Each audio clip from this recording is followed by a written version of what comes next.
नमस्कार दोस्तों, D R campus के यूट्यूब चैनल में आपका फिर से एक बार स्वागत है। दोस्तों, आज हम रीजनिंग का जो टॉपिक लेके आए हैं वो है अपनी कूट भाषा, कोडिंग डिकोडिंग।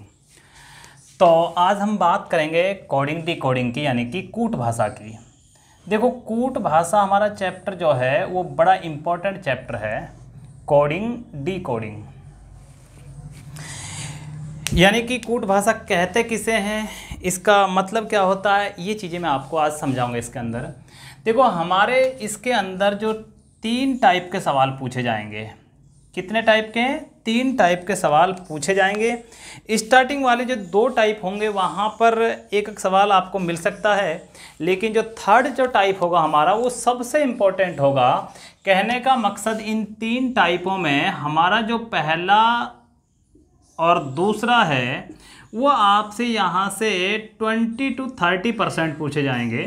यानी कि ये आ भी जाता है और कई बार नहीं भी आता है, लेकिन जो ये है हमारा, ये 70 to 80% आपसे एग्ज़ाम में पूछा जाएगा।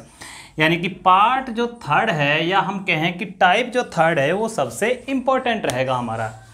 और एसएससी एग्ज़ाम या आप कोई बच्चा बीएसटीसी दे, राजस्थान पुलिस दे, यानी कि कोई भी कंपटीशन दे, 100% कूट भाषा से आपसे सवाल ज़रूर पूछेगा। तो इसके हम चर्चा कर लेते हैं कि हमारा जो कूट भाषा का चैप्टर है वो कौन सा, यानी कि कैसे कैसे इसके अंदर प्रश्न आते हैं और कहाँ कहाँ से हमसे प्रश्न पूछे जाएंगे। तो इसके अंदर अगर हम बात करें तो पहला फर्स्ट टाइप डाल दें। पहले तो इसका अर्थ समझ लें कि कूट भाषा कहते किसे हैं और इसके किस तरह के सवाल होंगे हमारे। देखो, कूट भाषा का अर्थ क्या है, यानी कि ऐसी भाषा जो कोड के रूप में बोली जाए उसे हम कहते हैं कूट भाषा। आपने देखा होगा जितने भी 2 नंबर के काम होते हैं या जितने भी हमारे इलीगल काम होते हैं वो सभी काम किस में होते हैं? कूट भाषा में। कई बार आपने देखा होगा कि कोई बच्चा है, जैसे मान लो आपने ये कई बार अपने यार दोस्तों से फ़ोन पे भी सुना होगा, ये कहते हैं कि तेरा काम हो जाएगा, 1 पेटी लगेगा या 1 खोखा लगेगा। 1 पेटी और ये खोखा जो शब्द हैं ये सभी किसके हैं? कूट भाषा के शब्द हैं। क्लियर? या आपने देखो एक मूवी देखी होगी, डेंगो चार्ली। डेंगो चार्ली जो मूवी है उसके अंदर हमारे आर्मी के जवान होते हैं और ये नक्सलवादी एरिया में चले जाते हैं।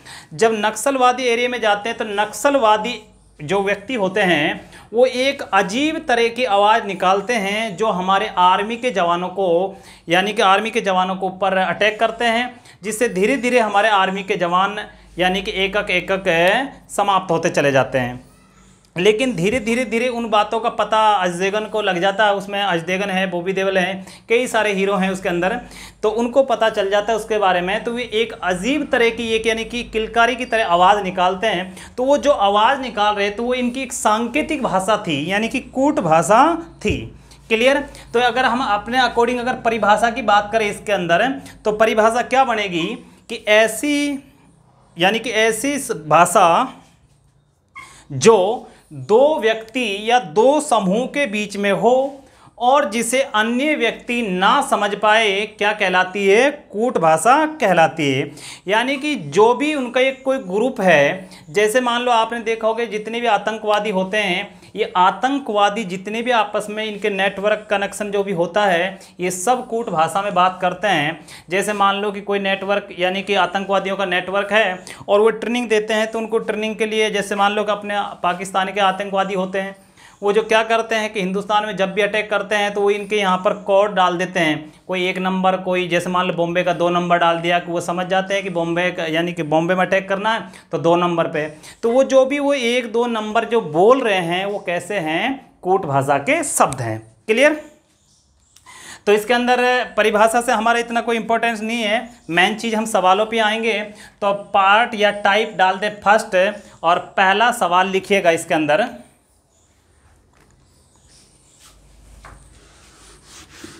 टाइप फर्स्ट डाल दें और पहला सवाल लिखें।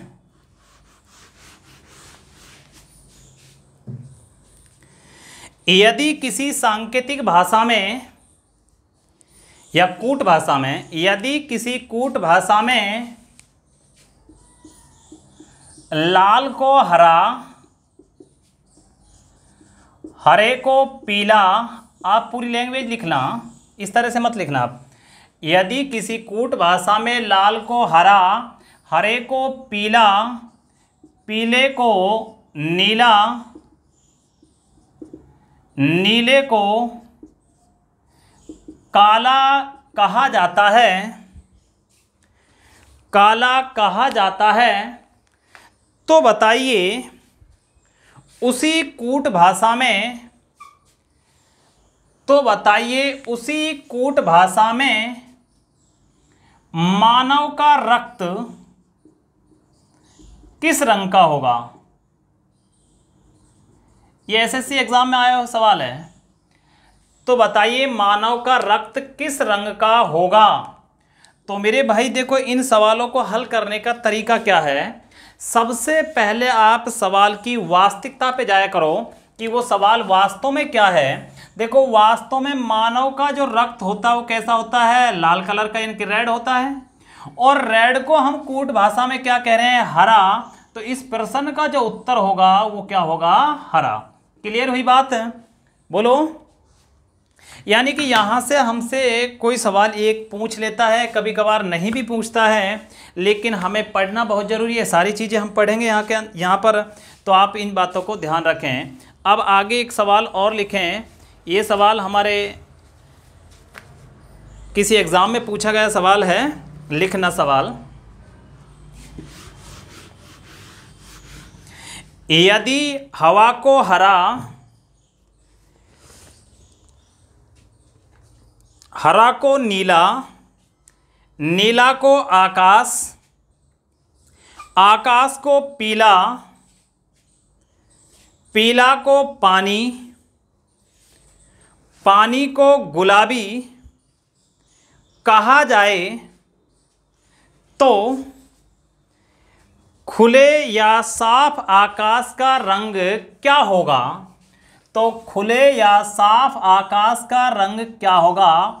इसके विकल्प दिए इसके अंदर, नीला, ऑप्शन बी में दिया है आकाश, सी में दिया है पीला, और डी में दिया मेरे भाई पानी। यानी कि ये इसके ऑप्शन दिए इस सवाल के अंदर है। देखो, सबसे पहला मैं आपको एक बात बता देता हूँ। मैंने क्या कहा आपसे कि यानी कि आप सबसे पहले सवाल की वास्तविकता पे जाया करो कि वास्तव में वो पूछ क्या रहा है। तो आपसे देखो, उसके अंदर पूछा गया है कि साफ आकाश या खुले आकाश का रंग कैसा होता है। तो आप मुझे एक बात बताओ, साफ आकाश की अगर हम बात करें, साफ आकाश कैसे रंग का होता है? नीले का।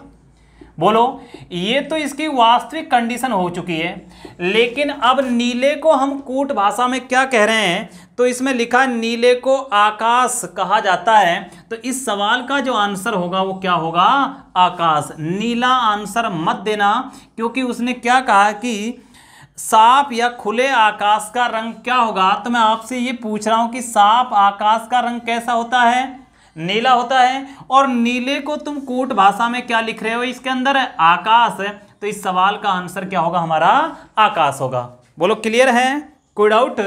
तो एक सवाल हमारे एग्जाम में ये पूछा है। अब अगला एक सवाल और लेते हैं। अब इस तरह के, इस टाइप के सवाल आप चाहे कहीं से भी कैसे भी कर सकते हो, कोई दिक्कत नहीं आएगी आपको। तो मैंने एक ही तरीका बताया। सबसे पहले आप पढ़ते जाइए, और सबसे पहले तो ये चेक करा करो कि उसमें पूछा क्या गया है और उसको वास्तव में क्या कहते हैं, कैसा रंग का होता है, वो चीज़ पहले निकालो। फिर उस नाम को आप देखो कि कूट भाषा या सांकेतिक भाषा में या कोडिंग डिकोडिंग में क्या लिखा गया है, वो हमारा उत्तर होगा। क्लियर? अब एक सवाल और हमारे, ये भी हमारे किसी एग्जाम में पूछा गया है। देखो, सवाल पूछा गया है, यदि सफ़ेद को नीला कहा जाता है, यानी कि सफ़ेद या वाइट को क्या कहा जाता है? ब्लू। यानी सफ़ेद को नीला कहा जाता है, नीले को लाल कहा जाता है, नीले को लाल कहा जाता है, लाल को पीला कहा जाता है, और पीले को हरा कहा जाता है, पीले को हरा कहा जाता है, तथा हरे को काला, और काले को बैंगनी, काले को बैंगनी, बैंगनी को नारंगी कहा जाता है, बैंगनी को नारंगी कहा जाता है। तो बताइए सरसों के फूल किस रंग के होंगे? तो बताइए सरसों के फूल किस रंग के होंगे? तो मेरे भाई हमसे प्रश्न पूछा है सरसों के फूल किस रंग के होंगे। तो मैं आपसे एक बात पूछता हूँ मेरे भाई, बहुत से बच्चे जैसे मान लो कि सिटी के बच्चे हैं, हो सकता है कोई बड़े शहर के बच्चे होंगे तो वो सरसों के फूल को नहीं पता उन कैसे होते हैं। तो आप गांव वाले बच्चे या मान लो कि किसी भी यानी कि छोटे शहरों से बच्चे हैं, वो सभी बच्चे जानते होंगे। देखो सरसों के फूल किस रंग के, वास्तव में सरसों के फूल किस रंग के होते हैं? सरसों के फूल होते हैं हमारे पीले रंग के। बोलो क्लियर है? या मान लो कि सिटी वाले बच्चे, बड़े बच्चे यानी कि बड़े शहरों के बच्चे नहीं जानते हैं, तो आपने दिल वाले दुल्हनिया ले जाएंगे मूवी देखी होगी, उसके अंदर शाहरुख खान जो एक सॉन्ग करता है वो किसके अंदर करता है? सरसों के अंदर ही। तो वो भी वहीं पर कैसे हैं देख लेना उसको। और वहाँ पर जो भी सरसों के फूल किस रंग के हैं? पीले। लेकिन पीले को हम पीला नहीं कहेंगे यहाँ पर, पीले को हम क्या कह रहे हैं यहाँ पर? पीले को कह रहे हैं हरा। तो इस सवाल का जो आंसर होगा वो हमारा क्या होगा? हरा होगा। बोलो क्लियर है? कोई डाउट है? तो 3 सवाल मैंने आपको इस टाइप के करवाए हैं, एक सवाल मैं और भी करा रहा हूँ आपको इसके अंदर, तो आप देखते जाइए इनको। आप जिन बच्चों ने नहीं उतारे फटाफट उतारते जाइए।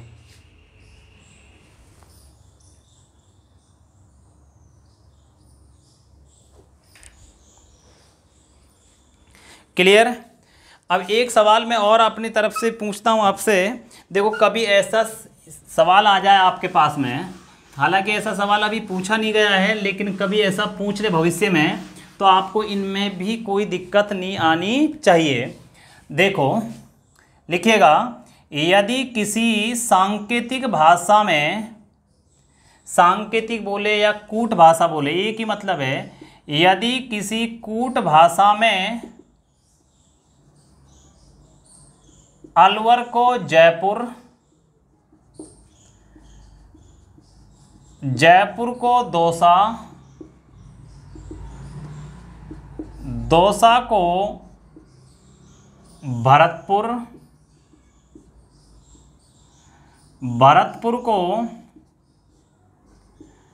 अजमेर कहा जाता है,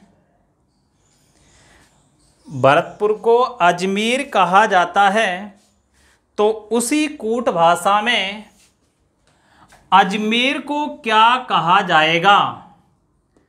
तो उसी कूट भाषा में अजमेर को क्या कहा जाएगा? तो सुन लो भाई अब एक बात, अगर कभी ऐसा सवाल पूछ ले, मतलब क्या हुआ, अगर कभी आपका सवाल समाप्त हो जाए और अंतिम शब्द के बारे में ही पूछ ले, तो वो शब्द हमेशा प्रारंभ में चला जाता है, अर्थात इस सवाल का जो आंसर होगा वो क्या होगा? अलवर। देखो एक बात और समझ लेना, कभी ऐसा उल्टा सीधा मत कर देना, कभी अलवर को जयपुर, जयपुर को तुम वापस अलवर कहते नहीं, ये हमेशा एक तरफा चलेगा, यानी कि वन साइड चलता रहेगा, ये इस तरह से सर्किल चलता रहेगा, ये उल्टे सीधे नहीं होंगे। अगर आप उल्टे सीधे करो, जब जयपुर को अलवर कहते हैं तो फिर जयपुर को दौसा क्यों कहेंगे? इसका मतलब है कि ये हमेशा जो सर्किल चलेगा वो एक रोटेशन या एक साइड में ही चलता रहेगा। तो आप ध्यान रखें, यदि अंतिम शब्द के बारे में पूछ ले, चाहे नोट डाल के लिख भी लेना ये बातें, यदि अंतिम शब्द के बारे में पूछ ले और सवाल हमारा समाप्त हो जाना चाहिए, तो वो शब्द हमेशा कहाँ जाएगा? स्टार्टिंग या प्रारंभ में चला जाता है। क्लियर? तो कभी ऐसा सवाल अगर पूछे तो आपसे इस तरह का प्रश्न भी पूछ सकता है। अब मान लो कि ये तो हमने यहाँ पर राजस्थान के डिस्ट्रिक्ट की बात कर ली है, अगर मान लो ये अपने इंडिया लेवल के अगर एग्जाम की बात करें तो स्टेट के ऊपर आ सकता है, राजस्थान को हम पंजाब, पंजाब को हरियाणा, इस तरह के कोई सवाल आ सकता है तो उनके बारे में पूछ सकता है। दूसरी बात ये है, अगर इसमें और अगर वो गहराई में पूछना चाहेगा, मतलब रीजनिंग के अंदर अगर वो जीके पूछना चाहेगा, तो आपसे एक प्रश्न और बना सकता है यहाँ पर कि राजस्थान का हृदय किसे कहते हैं? राजस्थान का हृदय किसे कहा जाता है? तो मेरे भाई ये प्रश्न है हमारा कि राजस्थान का हृदय। अब बच्चे कहेंगे गुरुजी ये तो जीके का प्रश्न, बिल्कुल जीके का प्रश्न है, लेकिन उसने किस में पूछ लिया है? रीजनिंग में। अरे रीजनिंग हमारी होती क्या है? तर्क शक्ति। इसके अंदर अपने जीके से, मैथ के है, इन कैलकुलेशन के सारे सवाल पूछे जाते हैं। साइंस से, आपके हर क्षेत्र से यहाँ पर सवाल पूछे जाएंगे। तो अगर आपसे ये देखो, ये तो प्रश्न था हमारा कि अजमेर को हम क्या कहेंगे? अलवर। लेकिन अगर कभी आपसे ये डायरेक्ट ना इनडायरेक्ट प्रश्न पूछ ले, जैसे ये पूछ लिया राजस्थान, यानी कि राजस्थान का हृदय किसे कहा जाएगा, तो मेरे भाई सबसे पहले आप ये वास्तविक में ये राजस्थान का हृदय किसे कहा जाता है वो उस प्रश्न को तलाश करो। तो इसमें आपको पता है राजस्थान का हृदय किसे कहा जाता है? अजमेर को। और फिर चेक करो कि अजमेर को क्या कहेंगे हम, तो इसका आंसर भी क्या होगा? अलवर ही होगा। ये मत कह देना कि गुरुजी यहाँ पर राजस्थान का हृदय तो अजमेर है। मेरे भाई बिल्कुल अजमेर है, लेकिन अजमेर को हम कोट भाषा में क्या बोल रहे हैं? अलवर। तो हमारे यहाँ पर यानी कि जीके नहीं, ये जीके का प्रश्न नहीं है, ये किसका है? कूट भाषा का प्रश्न है। और प्रश्न इसके अंदर क्या बना सकता है आपसे? मान लो कि यहां पर ये कह देता कि यहां पर राजस्थान का सिंह द्वार किसे कहेंगे, तो आप सभी बच्चों को पता है राजस्थान का सिंह द्वार किसे कहा जाता है? अलवर को। लेकिन अलवर को हम यहां पर सिंह द्वार अलवर को नहीं कहेंगे। यहां अलवर तो है हमारा जीके का प्रश्न, लेकिन अलवर को तुम कूट भाषा में क्या कह रहे हो? जयपुर। तो इस सवाल का आंसर क्या होगा हमारा? जयपुर होगा। क्लियर है? कोई डाउट? तो कभी ऐसा अगर प्रश्न पूछ ले, डायरेक्ट नहीं इनडायरेक्ट, तो आप इन बातों को भी ध्यान रखें। तो ये था हमारा एक फर्स्ट टाइप का सवाल, यानी कि इस तरह से आपसे प्रश्न पूछ सकता है। तो मैंने आपको यहाँ पर 3-4 ये सवाल करवा दिए हैं। अब आप टाइप डाल दें, ये थोड़ा सा इससे इम्पोर्टेंट है, हमारे कई एग्जामों में प्रश्न पूछे गए हैं और यहाँ से भी और प्रश्न पूछ सकता है। तो टाइप सेकंड लिखेगा। देखो सेकंड टाइप के जो सवाल हैं मैं आपको यहीं पर एग्ज़ाम के ही सवाल करवाऊंगा और सवाल देखिएगा किस तरह से पूछे गए हैं। यहाँ पर आपको पूरी की पूरी थ्योरी लिखी गई है, उस थ्योरी को मैं आपको पढ़ के बताता हूँ, आप लिखते रहना साथ साथ। बाकी फिर धीरे धीरे थ्योरी हम नहीं लिखेंगे और डायरेक्ट सवाल लिखना हम शुरू करेंगे। एक सवाल में आप ज़रूर थ्योरी लिख लेना, क्योंकि यहाँ पर जैसा प्रश्न आएगा उस तरह से हमें हल भी करना होगा। प्रश्न है हमारा, किसी निश्चित कूट भाषा में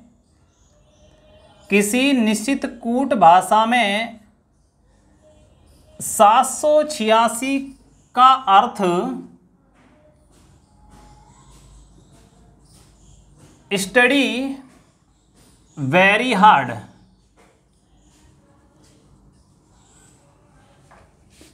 958 का अर्थ 958 का अर्थ hard work pays, hard work pays. और 645 का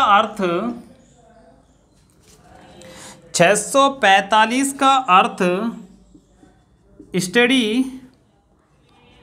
एंड वर्क लिखा जाता है। तो वेरी का कोड क्या होगा? तो वेरी का कोड क्या होगा, ये प्रश्न हमसे पूछा है। और इसके विकल्प है हमारे पास में 8 लिखा है, बी में 6 लिखा है, 7 लिखा है और डी में यहाँ पर लिखा मेरे भाई 4। तो देखिएगा भाई,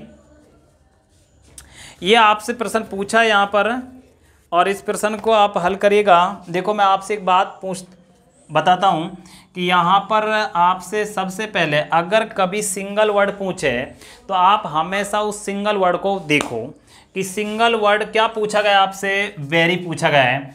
अब आपको जहाँ पर देखो, आपको इतना और बता देता हूँ, देखो ये गणितीय रूप का इंग्लिश आ सकता है, इंग्लिश का गणितीय रूप आ सकता है, हिंदी का अंग्रेजी रूपांतरण आ सकता है, हिंदी का हिंदी आ सकता है, अंग्रेजी का अंग्रेजी आ सकता है, मतलब किसी भी तरह का प्रश्न है। लेकिन आजकल के जो लेटेस्ट प्रश्न हुए हैं उन लेटेस्ट प्रश्नों का जो पैटर्न है वो इस तरह का आया है, गणितीय रूप का हिंदी या इंग्लिश रूप पूछा गया है। क्लियर?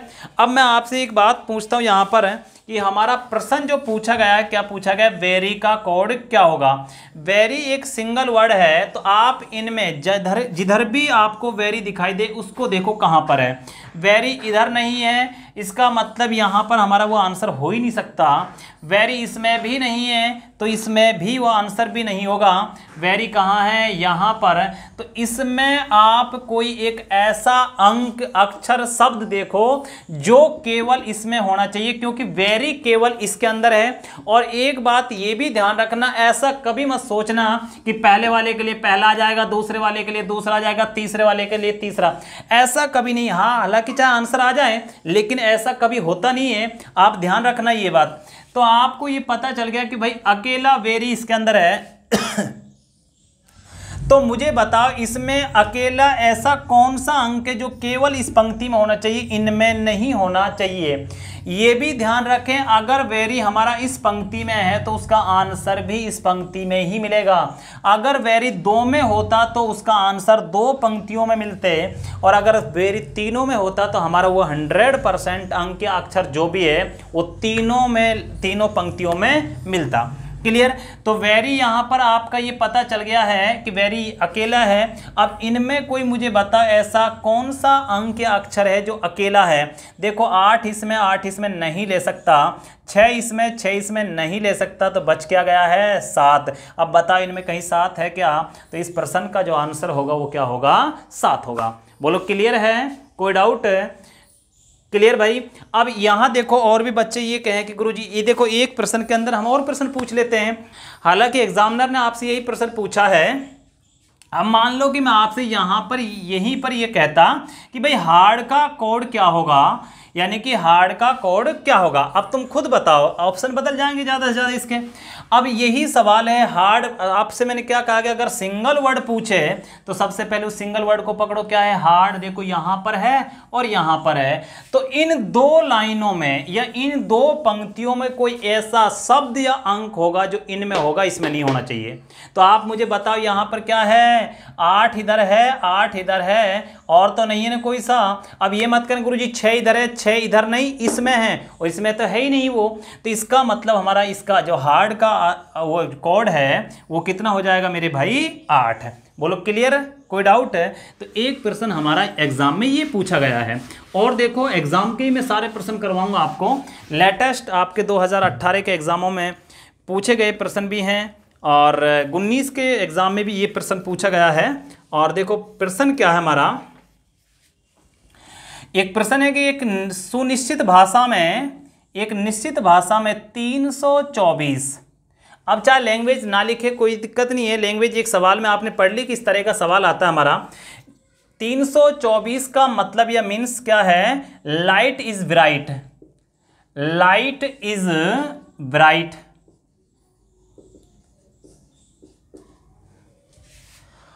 629 का अर्थ गर्ल इज ब्यूटीफुल।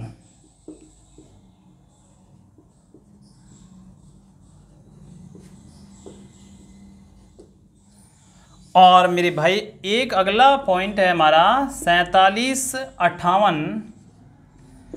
का अर्थ है I prefer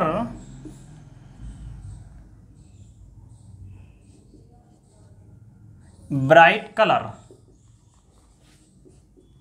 bright colour CLOUR। ये प्रश्न है। क्लियर। और इसमें जो प्रश्न पूछा है कि इसी भाषा में लाइट का कोड क्या होगा, लाइट का कोड क्या होगा। विकल्प हैं इसके, ऑप्शन ए में दिया है 3, बी में रखा है 2, सी में रखा मेरे भाई 4, और डी में रखा इसने 7। तो ये प्रश्न हमसे पूछा इसने एग्जामिनर ने। देखो आपसे मैंने क्या कहा कि अगर अधिकतर केस में यही हुआ 2018, 19, 20 हर एग्जाम में वो सिंगल वर्ड पूछना शुरू कर दिया उसने, क्योंकि हमें टाइम का बड़ा इशू रहता है, टाइम बहुत कम देता है, इसलिए वो सिंगल वर्ड ही पूछ रहा है आजकल। देखो लाइट ये शब्द है, लाइट कहाँ पर है, तो आप कहोगे गुरुजी फर्स्ट लाइन में या फर्स्ट पंक्ति में लाइट है, क्या और में लाइट है, नहीं है, तो इसके सामने वाली पंक्ति में ही इसका उत्तर मिलेगा। और में नहीं है तो और में उत्तर मिलेगा ही नहीं। अब मैं आपसे कहता हूँ 2 इसमें नहीं ले सकता, आप बताओ 4 इसमें नहीं ले सकता, तो हमारा आंसर जो होगा वो क्या होगा, 3 होगा। क्लियर है? कोई डाउट आप उतारिएगा।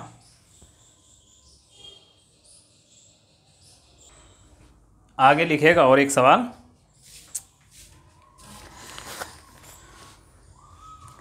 एक सवाल हमारा और ये है, और आप खुद करके देखिएगा इस सवाल को। अब इस तरह के हमारे एग्जामों में प्रश्न पूछे जा रहे हैं, कितने भी सवाल आप हल करो। देखो प्रश्न है हमारा, किसी कूट भाषा में 817 का अर्थ, आप हिंदी चाहे ना लिखें, का अर्थ दिया है cotton max thread, cotton max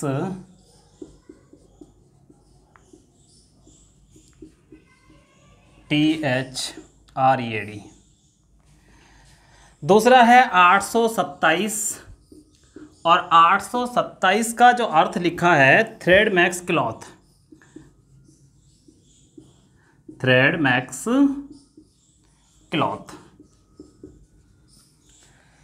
clear? और एक लिखा हुआ है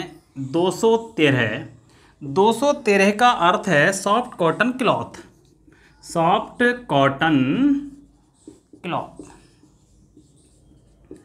अब ये सवाल हमारा एग्जामिनर ने पूछा है, तो मेरे भाई इन सवालों को आप आसानी से हल कर सकते हो। इसके विकल्प जो रखे गए हैं वो क्या हैं, एक 3 रखा है, 1 रखा है, 2 रखा है और 7 रखा है।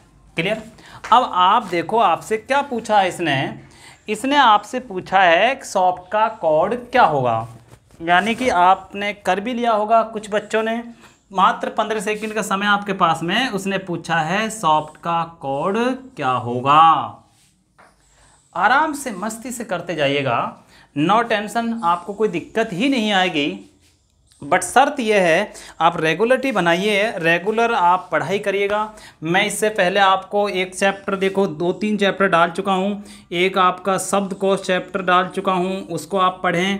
जिन बच्चों ने स्टार्टिंग से नहीं पढ़ा है आप पहले शब्दकोश चैप्टर पढ़े, उसके बाद मैंने एक सीरीज़ इम्पोर्टेंट चैप्टर डाल दिया आपके सामने।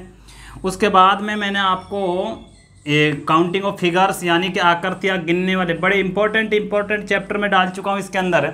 और आज हमारा और भी एक इम्पॉर्टेंट चैप्टर डाला मैंने, वो कौन सा है, कोडिंग डी कोडिंग, यानी कि ये आपका चैप्टर है। अगर बच्चे इन चैप्टरों को हल कर लेंगे तो आपका 50% बर्डन समाप्त हो जाएगा रीजनिंग का, यानी 50% प्रश्न यहीं से। एक और सवाल, एक और चैप्टर है मैट्रिक्स, इनसे आपके बहुत सारे सवाल पूछे जाते हैं बिल्कुल आसान तरीके से। आप पिछले वीडियो को देखते जाइएगा, सारी चीज़ें आसान हो जाएंगी।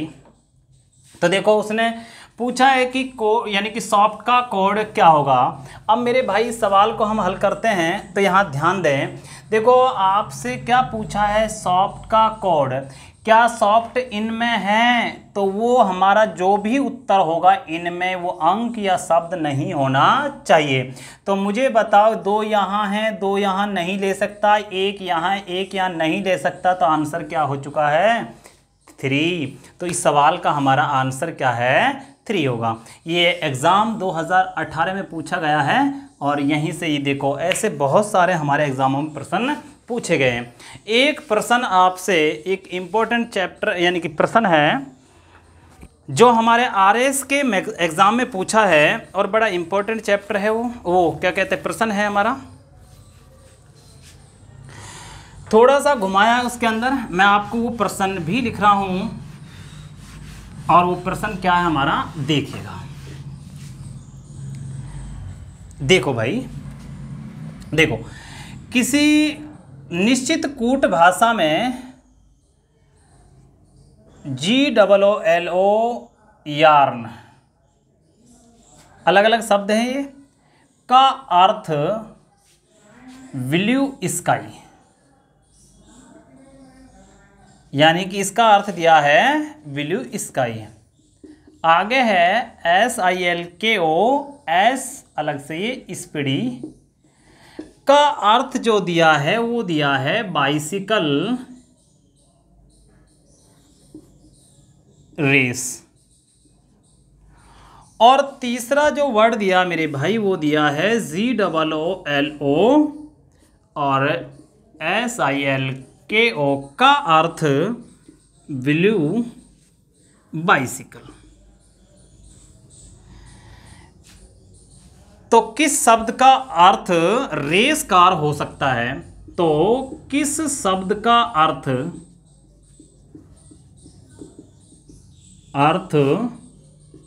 रेस कार हो सकता है? यानी ये प्रश्न हमसे पूछा है कि किस शब्द का अर्थ रेस कार हो सकता है। इसके विकल्प हैं GOOLO बरेली, बी में रखा उसने SPADI वोलो, सी में रखा है सिल्को SILKO जेट, और डी में रखा है, मैं इधर लिख रहा हूँ, और डी में ऑप्शन रखा उसने स्पेडी SPADI और ये लिखा है सिल्को।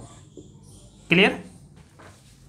ये हमारे RS के एग्ज़ाम में प्रश्न पूछा है, बड़ा अच्छा प्रश्न है, थोड़ा सा माइंड लगाओगे तो हो जाएगा, कोई दिक्कत नहीं आएगी इसके अंदर। देखो अब मैं आपसे एक बात पूछता हूँ कि हमारे पास में क्या पूछा उसने, रेस कार का मीनिंग या कोड पूछा है। आप मुझे बताओ कि यहाँ पर सबसे पहले आपने देखा कि रेस है, बोलो है या नहीं है? तो इसके अंदर मुझे बताओ कोई एक ऐसा शब्द होगा जिसका अर्थ यानी कि जो यहाँ पर केवल इसके अंदर होगा, इन दोनों में नहीं होगा।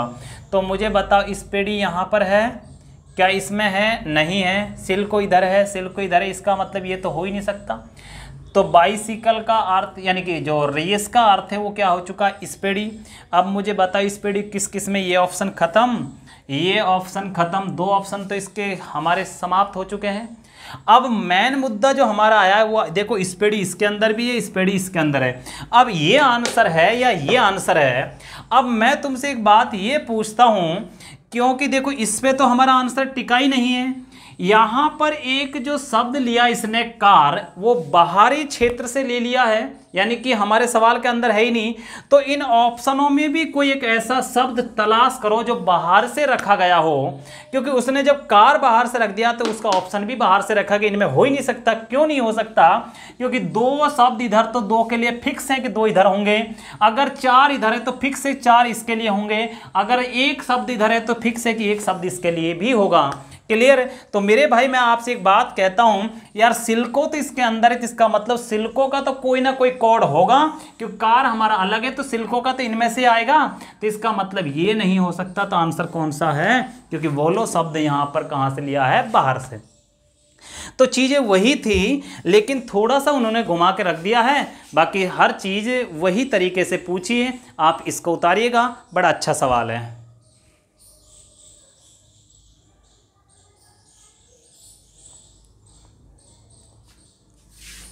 अब यहाँ से हमारे दो टाइप हैं, ये जो मैंने आपको चार चार पाँच पाँच सवाल इनके करवाए हैं। जो थर्ड जो टाइप है वो हमारा बड़ा इम्पोर्टेंट टाइप है, और उसके लिए आपको क्या है, आपको कुछ बातें याद रखनी पड़ेंगी। और उतार लिया होगा तो इसको मैं हटा रहा हूँ। अब आप कितने भी सवाल करो, कहीं से भी कैसा भी कोई सवाल हो, दो टाइपों के सवाल आपसे कभी भी इनमें दिक्कत आ ही नहीं सकती, चाहे आप किसी भी एग्ज़ाम में बैठिए। अब हमारा जो टाइप है थर्ड, टाइप थर्ड बड़ा इम्पोर्टेंट है, और इसको आप पहले, इसके सवाल हम बाद में करेंगे, पहले इसकी कुछ चीज़ें हैं जो आपको घर से याद करके आनी है। जैसे मैंने आपको सीरीज में बताया था कि वहाँ पर वर्ग घन आप याद करो, क्योंकि आपके लिए बड़ी इंपॉर्टेंट चीज़ें वो। ऐसे यहाँ पर क्या है, अंग्रेजी वर्णमाला के सीधे अक्षर गिनने हो, यानी कि आपको याद होने चाहिए। अंग्रेजी वर्णमाला के आपको अक्षर याद होने चाहिए, मुँह जबानी याद होने चाहिए, तभी जाकर इसमें स्पीड बनेगी। अन्यथा देखो सवाल तो आप कर लोगे, लेकिन उसकी स्पीड नहीं बन पाएगी आपके पास में। और अंग्रेजी वर्णमाला के अगर आप अक्षर याद कर लेते हो तो एक इससे अगला एक चैप्टर आएगा हमारा अंग्रेजी वर्णमाला ही, उसमें आपको बेनिफिट मिलेगा। दूसरी बात है ये तो हमारे सीधे अक्षर हो जाएंगे, फिर आपको उल्टे और सीधे का जोड़ा यानी कि पेयर भी याद करना है, और मैं आज आपको उनको लिखवा रहा हूँ। आप उनको कल याद करके आइएगा, 1-2 बार याद करोगे 100% याद हो जाएगा। और फिर आगे हम इसके कल अगला जो भी लेक्चर होगा उसमें इनके सवाल हल करेंगे, जितने भी पेपर में आए होंगे उन सवालों को लेंगे। लेकिन ये ध्यान रखना 70 to 80% यहीं से सवाल कूट भाषा में वो पूछता है। हर तरह का सवाल यहाँ से, जितने भी घुमावदार सवाल हैं वो यहाँ से बनेंगे आपके। पिछले टाइपों में हमारे इतने घुमावदार सवाल नहीं बन रहे थे। अब देखो इसमें अंग्रेजी वर्णमाला की अगर हम बात करें, धीरे धीरे आप याद कर लेना इन बातों का। ए का नंबर आप सभी बच्चों को पता है, देखो 5 तक तो सभी को याद है। बहुत से बच्चे देखो अलग से ये भी कर लेते हैं, ईजोटी। ई का नंबर 5 है, जे का नंबर 10 है, ओ का नंबर 15, टी का नंबर 20 है, वाई का नंबर 25। देखो 5 तो ये याद ही हो जाएंगे आपके। अगर आप यहाँ से भी याद नहीं रखते, धीरे धीरे मैं आपको बता रहा हूँ, धीरे धीरे मेरे साथ आप याद करोगे तो 100% याद हो जाएंगे। ए का नंबर 1 होता है, बी का पता है 2 होता है, सी का 3, डी का नंबर आपको पता है 4 है, ई का नंबर 5। आगे देखो 5 तो आपने ये याद कर लिए हैं। आप यहाँ से देखो आगे फिक्स यानी कि एफ का नंबर याद रखो, फिक्स 6, जी सिनेमा यानी कि 7, एच हाइट यानी कि 8, आई का नंबर है 9, आई का नंबर क्या आता है 9। आगे देखते हैं हम, जम्मू कश्मीर में गोली चलती हैं 10-11, यानी याद करो इस तरह से, जम्मू कश्मीर में गोली चलती हैं 10-11।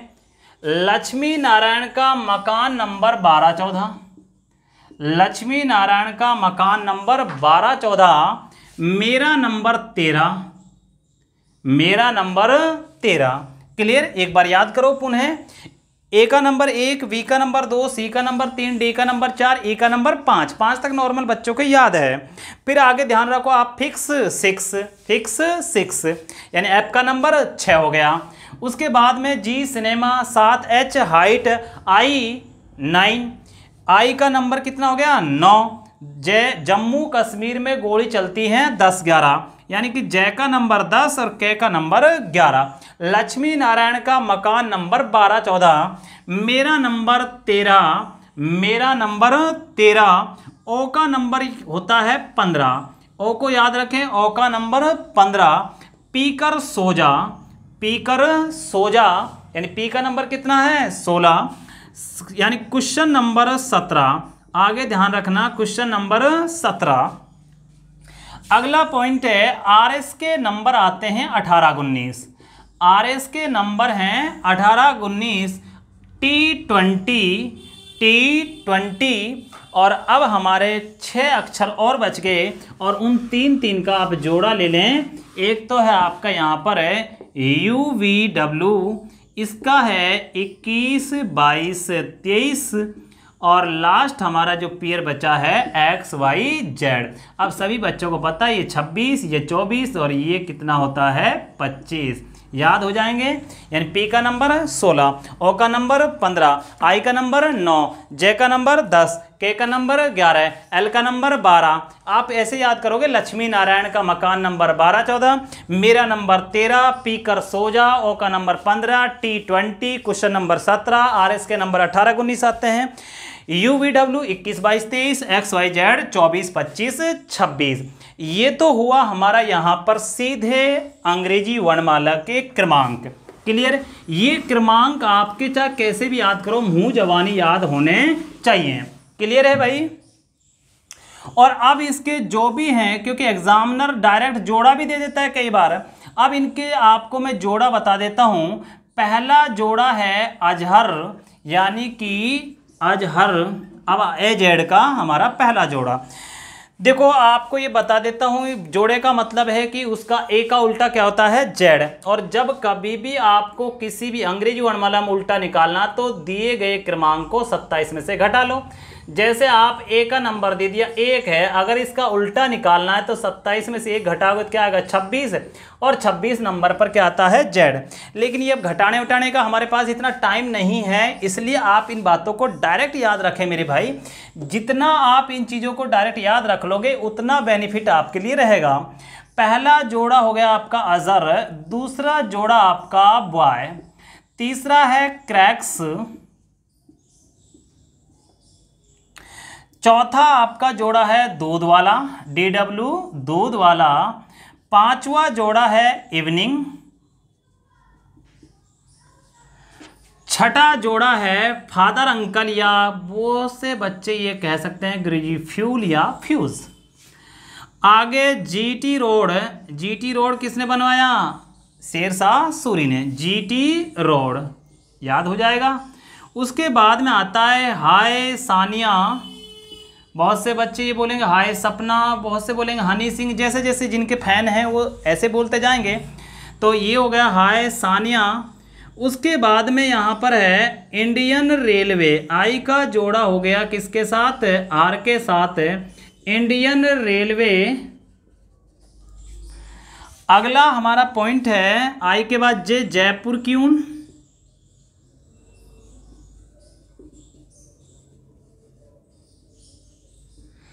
जे के बाद में कपिल या काला पानी, के बाद में लव यानी कि LO, और लव किस में होता है? मन में। तो लास्ट जोड़ा है जो हमारा 13वां वो हो गया मन। तो पहला जोड़ा अजर, दूसरा बॉय, तीसरा क्रैक्स, चौथा दूध वाला, पांचवा इवनिंग, छठा फ्यूल या फादर अंकल, सातवां GT रोड, आठवां हाय सानिया, नवा इंडियन रेलवे, 10वां जयपुर क्यून, 11वां कपिल, 12वां लव और 13वां मन। ये धीरे धीरे आपको ये जोड़े याद होने चाहिए। आज के लिए हमारा यहीं पर ये लेक्चर समाप्त होता है। मेरे भाई आगे ध्यान रखना, आप इनको लगातार वीडियो को देखते रहें, आपको कंप्लीट रीजनिंग इसके अंदर मैं कराऊंगा और ये सभी बच्चों के लिए बेनिफिशियल है, चाहे वो SSC का बच्चा हो, चाहे वो RP यानी कि राजस्थान पुलिस, दिल्ली पुलिस, कहीं का भी एग्ज़ाम दे रहा हो, सभी के लिए यहाँ पर यहीं से सवाल पूछे जाएंगे। और आज के लिए इतना ही, धन्यवाद।